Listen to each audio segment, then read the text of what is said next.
भुदरगड तालुक्यातील वाघापूर येथील डॉक्टर बाबासाहेब आंबेडकर स्वागत कमानीसाठी येथील बौद्ध बांधवांनी लॉंग मार्च काढला आहे। वाघापूर ते नागपूर विधान भवनाकडे निघालेल्या लॉंग मार्चला प्रतिसाद वाढत आहे।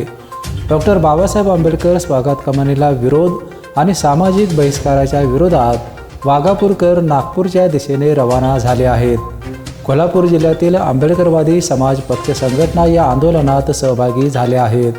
रिपब्लिकन पार्टी ऑफ इंडिया पक्षाचे नेतेही या लॉंग मार्चमध्ये सहभागी झाले आहेत। पक्षाचे राज्य संघटन सचिव प्राध्यापक शहाजी कांबळे, PS कांबळे, जिल्हाध्यक्ष पांडुरंग कांबळे, तालुका अध्यक्ष बबन कांबळे, वैभव कांबळे, RS कांबळे, भीमराव कांबळे, यशवंत कांबळे, शांताराम कांबळे, शशिकांत कांबळे, सातापा सोनालीकर आदींनी स्वागत कमानीच्या समर्थनार्थ पाठिंबा दिला आहे।